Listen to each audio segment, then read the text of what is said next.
네, 오늘 모신 분은 AR인베스트 하창봉 대표입니다. 안녕하세요. 안녕하십니까.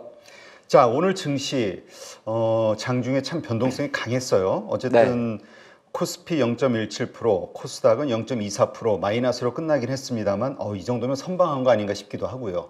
네. 일단 오늘 시장 어떻게 보셨는지 한번 총평을 좀 해주시죠. 아마 밤새 또 엔비디아가 이제 실적 발표를 앞두고 주가가 6% 이상 좀 차익 매물이 나오다 보니까 많은 투자분들이 좀 염려를 했을 수가 있는데 지금 2월달 장의 특징은 사실 주가지수 마디에 대해서 그렇게 많이 이야기를 할 필요가 없을 것 같아요. 왜냐하면 주가지수가 종합주가지수가 2,600포인트, 2,700포인트 한다고 하더라도 그게 뭐 삼성전자가 8만전자, 뭐 하이닉스가 예를 들어서 뭐 시원하게 뭐 한 16만 원, 17만 원 간 것도 아니고 여기에 이제 2차전지 관련주 포스코 홀딩스나 뭐 LG화학이나 아니면 LG엔솔 같은 경우도 바닥 대비해서는 올라왔는데 그게 뭐 장을 주도하지 않기 때문에 사실 장은 딱 밸류 부담감이라는 표현이 맞는 것 같아요. 예, 오늘 이제 월요일날 잠깐 반짝했던 그 뭐 우리가 말한 자동차 관련주, 금융주, 또 지주회사 이런 관련주들은 약간 이제 이틀 연속 좀 차익 매물이 나와 있습니다. 아마 시장에서는 벌써 그런 이야기를 해요. 이게 한 달 정도 이상 강하게 세팅이 들어왔었고 주가가 사실 놓고 보면 우리가 예를 들어서 KB금융 같은 거 생각을 하면 단기적으로 50% 올랐습니다. 많이 올랐네요. 네, 그 무거운 KB금융이요. 또 심지어 지난주 월요일 같은 경우는 그 무거운 한국전력이나 가스공사 이런 것까지 확 올라가는 걸 보면서 아마 시장에서는 밸류 프로그램의 어떤 진정한 가치를 뭔가 모른다 그런 생각이 좀 들더라고요. 이거는 저 PBR이 핵심이 아니고 실제적으로 밸류 프로그램의 메인 섹터는 사실 금융회사거든요. 그러니까 PBR이 낮다고 주가가 올라가는 그 논리는 저는 아닌 것 같고 쉽게 말해서 ROE가 높으면서 영업이익률 자체, 성장률 자체가 안정적인 기업 그래서 지속적으로 배당이 가능한 기업인데 사실 그렇게 따지게 되면 딱 두세 개 정도밖에 안 돼요. 그게 금융회사, 보험회사 이런 기업들이거든요. 근데 그런 기업들이 있다 보니까 조금 부담감이 갖고 코스닥은 제가 이렇게 적어놨어요. 초전체 변동성. 혹시 무슨 글자 약자 같습니까? 초자는 이제 초전도체 초자를 한번 넣어본 거고 네. 저는 전해 관련 기업들, 엔캠 관련 이야기입니다. 두 종목이 시가총액 뭐 4위, 6위 정도 같다 하는 거고 마지막 채는 뭐냐면 그래도 엔비디아 관련 반도체 관련주 중에서 몇몇 기업들이 뭐 개별의 이슈에 따라서 상당히 큰 변동성을 보여주고 있습니다. 지금 장은 예를 들어서 실제적으로 엔비디아가 실적을 컨센서스는 되게 높거든요. 지난 3분기 실적 대비 4분기 실적의 컨센서스 자체는 20% 이상 성장을 전망을 하는데 중요하게 바라보는 거는 엔비디아가 실적 발표의 절대치도 중요합니다만은 과연 또 이제 큰 콜이라고 이야기하는 큰 콜은 항상 긍정적으로 냅니다만은 뭐 젠슨왕 CEO의 뭐 인터뷰가 있을지 직접 있을지 지켜봐야겠지만은 계속적으로 화두가 되는 게 중국과의 이슈지 않습니까? 그렇죠. 뭐 그러한 부분에 대한 성장 속도에 대한 그런 이슈가 되기 때문에 지금 오른쪽에 움직이고 있는 이 채자 반도체 관련주들의 움직임을 놓고 보게 되면 뭐 거의 되면 어제도 잠깐 나왔죠. 사실 반도체 관련주들이 진짜 어려워요. 왜 어렵냐 하면 HBM 공부하는데 한 달 걸렸습니다. 예를 들어서 그렇죠. 그리고 이제 CXL 공부하는데 한 달 걸렸습니다. 온 디바이스 AI? 온 디바이스 하는데 또 한 달 걸렸더니 주가는 저기까지 날아가 있어요. 그랬더니 요즘 어저께는 또 뭡니까? 이거는 사실 저도 GX 있던데? AGI, AGI. 범용 AI라고 합니다. 뭐 어떤 뭐 우리가 보통 AI에다가 이제 가운데 G를 넣었네요. 네, 그래서 인간의 두뇌 뭐 비슷한 이야기를 하는데 또 삼성전자가 어저께 AGI 관련 팀을 뭐 만든다 그런 이슈가 있다 보니까 또 어떤 종목들 같은 경우는 오늘 같은 경우에 과연 이 기업이 네페스 아크가 그것 때문에 상한가를 갔는지는 제가 알 수 있지만 주가라는 게 여러 가지 복합적인 거잖아요. 그러다 보니까 제가 표현을 초전도체는 초전도체대로 또 사실 전에 관련 기업들은 오늘 시장에서 뭐 나노신소재라든지 제이오라든지 2차전지 장비주 일부 종목들 보게 되면 여전히 약간 분산이 되는 힘이 있고 아마 분리막 쪽에 WCP 같은 경우도 오랜만에 좀 반등을 하더라고요. 그다음 채 같은 경우는 거의 뭐 지금 어디에 구심점을 잡아야 될지 투자 잡기 좀 어렵습니다. 그 정도로 변동성이 크다는 걸 볼 수 있을 것 같고 투자자별 동향을 놓고 보면 외국인들 힘을 조금 빼는 모습이에요. 제가 항상 저는 이제 이 강도를 보는데 코스피 기준으로 보통 3천억 이상 정도가 들어올 때가 힘이 좀 있다고 이야기를 합니다. 어제는 플러스 1,000억 정도였고 오늘은 2월 21일 날 함께하고 계신데 역시 유튜브를 많이 했나 보고는 날짜를 지정해 드립니다. 2월 21일 날 이야기하는데 확실히 매수 강도가 조금 둔화된 걸 볼 수가 있고요. 코스닥 수급은 뭐 그렇게 많이 분석은 하지는 않습니다. 이게 뭐 노란머리든 까만머리든 중요하지 않기 때문에. 그리고 선물 시장에서도 약간의 이제 확인한 흐름이 나오는데, 그래서 지수를 조금 이따 보겠습니다만 주가 지수는 조금 정체된 모습이었고요. 시장 관점에 놓고 보게 되면 이게 우리나라 대한민국 증시의 현 주소입니다. 오늘 21일자 기준으로 코스피 코스닥 막내에서 총 거래 대금 순위로 필터링을 한 건데, 신성 델타테크가 거래 대금 1조 7천이 거래됐습니다. 삼성전자 거래 대금이 8천억, CCS가 7,900억. 그러면 신성 델타테크, CCS, 서남 세 종목이 전부 다 초전도체 관련 테마주입니다. 야. 이 종목들이 거의 막 오늘 오후장에도 탁탁탁 하다 보니까 코스닥 지수까지 흔들리는 그런 상황이 있고, 그러다 보니까 하이닉스는 난 뭐 한 것도 없는데 600원 빠졌어요. 좀 올랐다 빠졌는데 한 것도 없는데 그냥 딴 데 밀려는 거고, 밑에 이제 약간 개별주엔 SP시스템이나 이런 게 있었고, 오늘 코스닥에서 가장 또 핫했던 기업 중에 하나는 바이오 기업이었던 것 같아요. 하나가 또 HLB가 리보세라님 FDA 관련해서 계속적으로 이게 초반에는 제법 치고 갔다가 차익 매물이 좀 나왔고, 왜냐면 HLB로 들어오는 자금 자체가 거의 이제 리보세라니 관련 이슈가 계속 누적적으로 반복되다 보니까 이슈가 들어오게 되면은 조금 올랐다가 빠지는 경우도 있고, 오늘 장 후반 같은 경우는 또 코스닥 제약 바이오 중에서 대표 종목이라 할 수 있는 우리가 ADC를 만드는 알테오젠 같은 경우도 순간적으로 좀 들어왔던 흐름이 있고요. 아까 봤던 초전체의 가운데 쪽 엔캠 같은 경우도 난리예요. 제가 딱 생각할 때는 저는 마디 가격을 보면 이걸 30만 원 기준으로 잡았을 때 30만 원 형성하기 전에 29만 8천 원 형성했었고, 그럼 30 기준으로 계산해 보면 10, 20 플러스 마이너스 10, 20을 계산하면 24만 원, 33만 원, 36만 원이라는 단순 계산값이 나오는데, 또 오늘 이제 35만 8천 원을 찍고 조금 밀리더라고요. 그럼 엔캠에 들어와 있는 자금 자체도 이게 사실 이제 그렇게 보는 거예요. 뭐 많은 투자분들은 엔캠의 밸류 분석을 할 수가 있긴 있습니다. 근데 제가 분석한 바에 의하면은 밸류 분석보다는 오히려 이는 수급 이슈이기 때문에 철저하게 변동성은 글쎄 크지 않을까 볼 수 있을 것 같고, 고용 같은 경우는 장 초반 같은 경우는 조금 힘이 좀 좋았었어요. 최근에 고용이 이제 이게 고용이 하는 사업 자체가 뭐 여러분들 많이 보시겠지만은 코스닥의 대표적인 반도체 검사 장비면서 또 로봇 비즈니스도 진행을 하고 있고, 생각보다 이제 코스닥의 그 우리나라 장비 회사 중에서 전천후 기업이라고 말하는 10개 정도 안에 들어가는 기업이거든요. 사업 비즈니스 모델이 그런 겁니다. 그런 현장이 좀 있었고, 현대차는 약간 어제부터는 조금 늘어지는 그런 모습이었고, 마지막에 17위가 나노신소재였는데 실제적으로 놓고 보면 역시나 이걸 뭐 엔캠의 후광으로 봐야 될지는 좀 지켜봐야겠습니다만은 양극재 종목들이 조금 주춤했습니다만은 뭐 나노신소재 같은 경우는 CNT 도전제죠. 뭐 CNT 도전제로 대변되는 종목이나 이런 쪽으로 조금 확산되는 분위기였다, 이렇게 볼 수 있겠습니다. 엔캠도 그렇고 나노신소재도 그렇고 우리가 소위 2차 전지주와 관련해서 네. 예전에 양극재주가 어떤 대장주 역할을 했었다면은 요즘은 좀 다른 쪽에서 2차 전지주를 끌고 가는 것 같기는 해요. 엔캠의 상승은 정말 무섭죠. 네, 그래서 이제 오늘 종목들 조금 보면 지수는 뭐 안 봐도 될 것 같죠. 지수 말씀을 잠깐 보게 되면 이게 이제 주가 지수라는 게 그런 게 있거든요. 이 지수가 삼성전자 하이닉스의 영향력이 작고, 우리가 말할 때 뭐 예를 들어서 이거는 이제 밸류업 지수다 이렇게 한다고 하더라도 주가 지수 자체가 어느 정도 계속적으로 저는 그렇게 봅니다. 기술적 분석에서 뭐 주가라는 것도 기술적 분석을 하게 되는데, 이걸로 볼까요?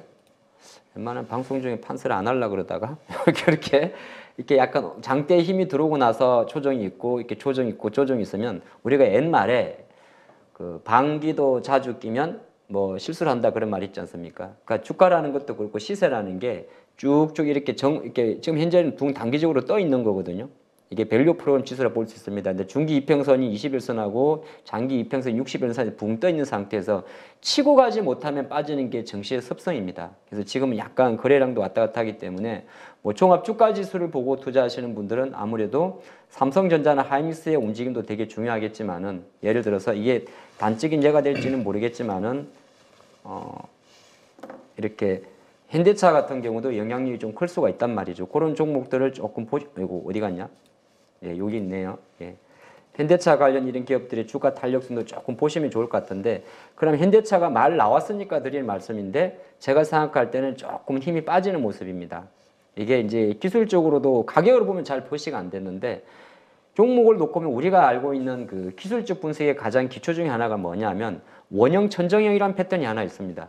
주가가 단기적으로 이렇게 쭉 올랐다가 고점을 갱신하지 못한 상태에서 거래량이 다이버전스가 나오거든요. 보통 이런 것을 일시적으로 시세가 완충되는 원형 천정형 매도의 시그널이라고 이야기하는데 뭐 이거 주식을 팔아라는 이야기는 아니라 지금 실제적으로는 이런 쪽으로 힘이 빠진다는 겁니다. 그 말은 현대차 같은 기업들도 압도적으로 들어오던 이 주요 주체들, 뭐 패시브 자금, 연기금이나 이런 자금들의 매수 강도 자체가 뚝뚝뚝 봐야 돼. 많은 투자분들이 장 끝나거나 장중에 종목에 기관이 사는지 외국인이 사는지 보질 않습니까? 그 보게 되면 숫자만 보지 마시고요. 한번 트랙을 보시는 게 좋아요. 그러니까 사는 속도를 말하는 거죠. 30만 주, 40만 주, 50만 주, 60만 주 사다가 20만 주, 20만 주 쭉 쓰면 사기는 사는데 매수 강도가 둔한 거잖아요. 근데 주가는 고공행진에 있는데 사기는 사는데 매수 강도 들어가면은 파는 세력이 조금 오히려는 겁니다. 그런 관점으로 한번 보면 지수가 조금 늘어지는 모습이고 코스닥 같은 경우는 사실 지수는 딱 세 가지 정도에 달려있지 않겠습니까? 에코프로 BM, 에코프로의 변동성, HLB의 변동성, 여기에 엔캠의 변동성이 있기 때문에 뭐 사실 코스피 빠지는데 코스닥 올라가고 그건 없어요. 중요한 거는 양 지수의 지금 변동성 자체가 좀 다르기 때문에 그거는 조금 연도하시는 게 좋을 것 같습니다. 네. 자, 오늘 좀 특징적인 섹터, 네. 그다음에 종목들 어디를 보셨는지 좀 궁금해요. 하나 본 거는 또 에코프로 잠깐 보고 가죠. 예, 보고 가면 장 후반 같은 경우에 작반에 갑자기 힘이 좀 들어왔었어요. 그러니까 이게 뭐 분봉이라 그러면 그리 세지는 않지만은 거의 한 1시 정도에 좀 많이 들어왔었습니다. 순간적으로 들어왔었는데 장중에 이제 뭐 오늘 해외 증시에서 사실 홍콩 증시나 이런 거 오른 거와는 좀 별개로요. 홍콩 증시 오늘 시원하게 다시 한번 위쪽으로 한번 슈팅을 해줬는데 저도 그냥 그 뭐 내용을 좀 보긴 봤는데 중국 장시 탄산 리튬의 가격 자체가 장중한테 한 6% 올랐다는 좀 뭐 보도가 좀 있었어요. 그러니까 우리가 말한 리튬 가격을 말하는 거죠. 근데 이제 그 내용을 봤더니 전체적으로 다 완전히 의미 있는 건 아니고 중국의 이제 재련소에서 일부 생산 자체를 좀 중단한다 그런 내용이었거든요. 근데 그런 내용이 나오면서 약간 후반에 좀 올랐었는데 지금 현재 배터리 같은 경우는 실제적으로 액티브하게 움직이지는 않습니다. 액티브하게 움직이지 않는 거 최근에 장을 분석을 해보면 이렇게 좀 볼 수 있어요. 뭐 예를 들어서 하이닉스가 제가 뭘 티크가 편한데 000660이죠. 옛날 사람. 자, 하이닉스가 막 치고 갈 때는 보게 되면 저쪽 애들은 조금 민망하고 오히려 이제 그쪽이 조금 쉴 때는 올라가는 그림이거든요. 네. 그러니까 이게 이제 뭐 모든 종목들은 대부분이 어느 정도 저점을 형성을 하긴 했어요. 그러니까 에코프로 BM도 마찬가지고 하긴 했는데 실제적으로 놓고 보게 되면은 그렇게 액티브하지 않은 것은 2차 전지가 올라가는 게 아니라 정확하게 말하면 아니죠. 2차 전지는 올라가긴 상승을 하고는 있는데 워낙 엔캠의 영향력이 크다는 겁니다. 그래서 오늘의 특징주는 또 한 번 더 엔캠 종목으로 한 번 다시 풀어봐야 될 것 같아요. 그러면 뭐 많이 아시겠지만은 이 회사가 많이 올라간 이유는 뭐 저는 이게 본질적인 이야기는 이제는 좀 자제를 하겠습니다. 이 회사의 설명이나 전액에 관련해서는 사실 그걸 가지고 우리가 300%를 분석한다는 건 조금 어불성설이라 생각을 하거든요. 어쨌든 그냥 가장 복잡할 때는 가장 단순함이 좋습니다. 예. 어쨌든 개인들의 종목들인데 자 그래 놓고 보면 이제 이걸 가지는 의미가 좀 큰 거예요.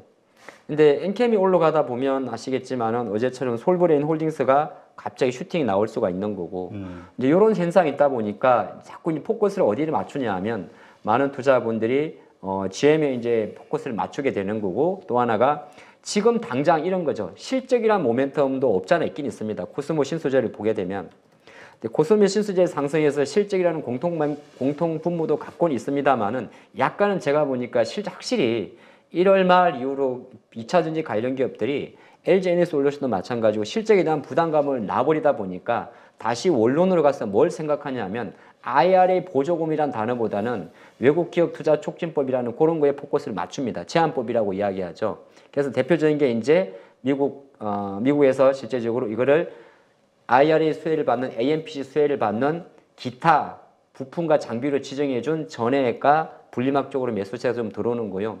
근데 그 흐름이 있다 보니까 오늘 시장에서 좀 특징주로 본 것은 바로 제가 볼 때는 바로 나노신소재였습니다. 이거 얼추 상한가 6파간 힘이 들어왔는데 와 진짜 장대 양봉, 거래량 실린. 네. 근데 이 힘 자체가 보통 우리가 상한가 27% 주식을 볼 때는 그냥 먼저 딱 이렇게 보고 그 다음에 분봉에 비해서 장중의 힘을 트래킹을 해야 됩니다. 이 말은 보면 시작하자마자 빠바바바박 땡긴 거잖아요. 그 말은 뭐냐? 이미 세팅된 힘이라는 거죠. 쉽게 말해서 어제 엔캠 힘이 좋으니까 올 초반부터 나는 CNT 도전제 쪽으로 베팅을 하겠다는 거거든요. 근데 이런 힘 자체가 최근에 많이 생각보다 공격적으로 들어오고 있습니다. 이게 가장 좀 특징 중에 하나였지 않나 볼 수 같고, 두 번째 같은 경우는 방산주가 좀 되게 되는데, 이제는 그런 이야기를 해요. 우리가 말하는 그 예를 들어서 그런 거 있죠. 갑자기 생각이 안 나네. 수주 3종 세트. 예, 정부 정책 육성의 수주 3종 세트. 정부가 보정을 해주고 해외에서 경제 외교를 통해 가지고 방산주. 예, K 글자가 붙는 세 가지가 K방산, K원전, K조선이라고 그러거든요. 근데 이제 이 세 개 중에서 지금 가장 나름대로 저 피변을 이게 붙이기 나름인데 밸류 프로그램을 접목을 했을 때 가장 괜찮은 게 뭘까를 한번 생각해 보면 약간 제가 볼 때는 방산 쪽으로 조금 몰리는 게 없지 않아 있어요. 왜 그러냐면 밸류 프로그래밍 게 계속 제가 누정적으로 이야기합니다. 이것 자체가 정말 코리아 디스카운트를 해소하기 위해서는 그 관련 섹터나 기업들이 CAGR, 지속 가능한 성장을 이어가야 되는 거거든요. 사이클 산업으로 가면 안 돼요. 그러니까 사이클 산업 같은 경우가 약간은 조선 같은 경우는 일정 부분에 약간의 사이클이 있어요. 그렇죠. 예, 위에 수주가 보면 이제 훅 들어왔다가 뭐 3년, 5년 주기설 있지 않습니까? 반도체도 사이클이 있어요. 뭐 3에서 5년 정도. 근데 그러면 이 방산 같은 경우는 사이클이 없느냐? 이거는 약간 사이클보다는 이 국제적으로 예를 들어서 이에 그 전체적으로 군비 증감이라든지 또 우리 방산이란 게 어떤 의미가 있냐면 뭐 저도 여러분 잘 아시겠지만은 한 번 수주가 트면 그게 계속 나가는 거잖아요. 이게 폴란드로 나가든 이집트로 나가든 호주로 나가든 그렇게 말이죠. 그러다 보니까 뭐 다른 만약 세 가지 3종 세트 K방산, K원전 또 뭐예요? K조선. K조선 중에서 저기 총명탕 한 그릇 내가 사드리니. 아니 요새 장이 하도 재밌어가지고 잠깐 이게 이제 놓칠 수가 있어요. 그래 맞아. 네. 그래서 이제 LIG 넥스원이나 하나 에어로스페이스 같은 종목들은 근데 이게 이제 이 영상을 함께 하시는 분들이 보시면서 아유 저리 많이 올랐는데 내가 사요 그런 것보다 제가 갑자기 이제 드린 이야기가 어떤 거냐면 주가가 우리가 이 매체나 여러 특징주 분석을 할 때 오른 종목을 많이 이야기하잖아요. 이거는 꼭 사라고 말하는 게 아니에요. 돈은 이쪽으로 가 있습니다. 만약에 본인이 투자하고 있는 종목이 땅굴을 파고 있다면 오히려 그 땅굴을 파고 있는 이유 중에 하나는 시장의 자금 자체가 저쪽으로 갔기 때문입니다. 라는 의미가 있어요. 그러니까 우리가 주식이라는 게 하다 보면 제가 지금 뭐 예를 들어서 죄송합니다. 두산 에너빌리티를 보고 있어요. 올라왔네. 올라오면 안 되는데. 좀 안 올라오는 것 중에 뭐가 있을까요? 예, 뭐 많겠지만은 이것도 별로 안 올랐네. 그렇습니까? 네, 에너빌리티가 오른 거 아니죠? 그래요. 그럼 만약에 두산 에너빌리티를 좀 보고 있다고 예를 들면 그럼 이게 생각보다 차트는 너무 이쁘게 생겨서 보통 이런 개별주는 이건 급등주 패턴입니다. 이평선 또아리를 탔으니까. 그러면 한편으로 놓고 보면 수급이 만약에 이거 수급이 세면 안 되네. 오늘 방송 큰일 났네. 이렇게 보게 되면 그러니까 그런 의미가 있어요. 약간 그 주도주의 우리가 말하는 자금이란 건 제한적이기 때문에 하루 거래 대금이 양 시장에서 대략 코스피 코스닥 합쳐서 20조 정도 움직인단 말이에요. 그러니까 아까 신고가 종목이 설명하다 보니까 조금 길어졌는데 신고가 종목이 화두가 된다는 건 시장의 자금이 저기에 가 있으니 저기에 관심을 한번 가져보시오. 근데 그게 내가 만약에 투자하는 결과가 다르다면 충분히 준비하고 대응하십시오. 그런 의미가 있습니다. 알겠습니다. 자, 그러면 내일장 뭘 체크하는 게 좋을까요? 내일은 일단 엔비디아 실적 발표 그 이후에 어떻게 미국 증시가 움직일 것이냐. 네. 그것도 있긴 한데 그게 사실 커요. 또 오늘 아까도 말씀하셨듯이 2차 전지 뭐 분리막이 됐든 그 전해액이 됐든 네. 아까면 나노신소 CNT 네. 이런 쪽이 올랐잖아요. 내일까지 이어질 것이냐 이런 것도 좀 봐야 될 부분인 것 같아요. 그게 이제 예를 들어서 오히려 엔비디아에 달려 있고 그렇게 봅니다. 왜냐하면 일단은 달려 있다는 표현 자체가 글로벌 기준으로 놓고 봤을 때 엔비디아는 지금 전 세계 거의 시가총액을 놓고 보면 1,701조 7천억 달러 정도 되는 걸로 알고 있는데 실제적으로 엔비디아 하나만 이슈가 아니라 대만 정시 신고가에도 결을 같이 하는 거거든요. 모든 기업들이 주목을 하고 있다는 거는 한편으로는 엔비디아가 이제 두 가지가 필요해요. 이게 앞으로 실적 발표에서 나오는 장밋빛 전망도 좋고, 근데 장밋빛 전망도 좋습니다만 중요한 거는 주가가 엔비디아가 실적 발표하고 보여줬던 그런 점핑력을 보여줘야 됩니다. 예를 들어서 지난해 5월달 같은 점핑력을, 그리고 지난해 8월달 같은 점핑력을 보여줘야 돼요. 실적 발표하고 좋은 컨센서스를 보였음에도 불구하고 보이지 못하고 만약에 지난 11월달 3분기 실적 발표할 때처럼 어디 갔니? 이렇게 비리비리비 해버리면은 시장 같은 경우는 어느 정도 고평가에 대한 영역을 갖고 가고 있습니다. 그런데 이거는 엔비디아만 그치는 게 아니라 미국 증시 전체에도 영향을 미치고 있습니다. 왜 그러냐? 미국 지금 M7 종목 중에서 두 종목은 빠져 있습니다. 하나가 애플이고 하나가 테슬라고. 그리고 엔비디아의 저 상승세와 궤적을 같이 하는 게 마이크로소프트와 메타란 말이에요. 그러니까 마이크로소프트와 메타가 다 똑같이 보고 있는 상태에서 실제적으로 엔비디아의 실적 컨센서스와 주가 흐름 자체에서 만약에 뭐 큰 변동선 안 갖고 있습니다만은 강력한 이펙터와 강력한 주가 반등 동력을 돌려주지 못한다면 생각보다 정치 자체는 이벤트가 약간 부진한 상태에서 아까 조금 말씀드린 대로 늘어질 수가 있을 것 같습니다. 그게 이제 제가 바라보는 관점이고, 되게 늘어진다고 해서 갑자기 우리나라 정시 기준으로 뭐 폭락을 하고 그럴 것 같지는 않아요. 왜 그러냐면 저게 늘어진다고 해서 하이닉스라는 기업이 지금 시장이 나온 것처럼 예를 들어서 3월 달부터 HBM3 5세대 HBM을 엔비디아랑 납품 안 하는 건 아니거든요. 또 거꾸로 저게 늘어진다고 해서 우리가 표현할 때 뭐 삼성전자가 여기서 급하게 뭔가의 변동성을 요구하지는 않을 거거든요. 네. 그 관점을 한번 보시면 되고, 그러면 늘어진다는 관점으로 놓고 봤을 때는 어디가 조금 더 우리가 볼만한 걸 보게 되면, 지금은 제가 계속 보는 게, 저는 계속 이렇게 시가총액을 많이 보는데 로테이션 장세잖아요. 로테이션 장세입니다. 그러면 저는 역시나 2차 전지 관련주들이 조금 더 다시 자리를 잡을 것 같아요. 이게 그러니까 뭐 많은 분들이 또 2차 전지냐 이렇게 볼 수 있는데, 이게 생각보다 수급 자체가 되게 탄탄하게 들어오고 있거든요. 그러니까 저는 그런 생각이 있어요. 수급은 후행 지표지만 수급이랑 주가랑 동행할 때 그것을 이기는 것은 없다고 이야기를 합니다. 네. 그러니까 주가라는 것은 우리가 생각하는 것보다 이 40만 원의 LG에너지솔루션이 실제보다 비쌀 수도 있는 거고요. 실제보다 쌀 수도 있어요. 그리고 또 하나 중요한 게 뭐냐면, 이거는 이제 같이 공부하는 모습에서 우리가 같이 하는 건데, 기업의 주가를 26년권을 당겨오든 30년권을 당겨오든 그거는 그리 중요하지는 않습니다.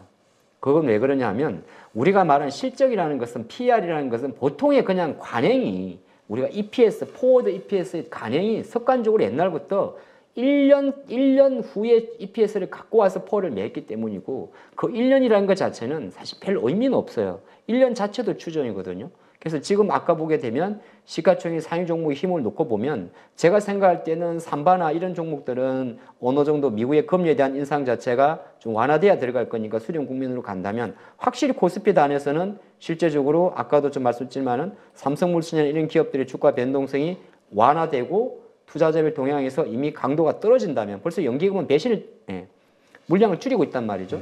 그런 관점에서는 그래도 2차 전지 관련주 쪽에서 뭐 제2의 엔캠 찾기는 너무 지나친 표현이고, 단계적으로 바닥을 다져갈 수 있지 않을까. 뭐 포스코 퓨처엠도 마찬가지입니다. 오늘 아까 리튬 이슈 때문에 이렇게 올라왔지만은 벌써 25만 원 형성하고 주당 5만 원 정도면은 20%가 오른 거거든요. 급하지는 않지만 이런 쪽으로 계속적으로 이 기관들이 수급이 몰린다고 하는 거는 이런 종목들이 조금 더 상대적으로 급등은 안 하겠지만 급등하는 거는 개별주들요. 네. 그런 쪽으로 들어오지 않나 그렇게 보겠습니다. 네, 알겠습니다.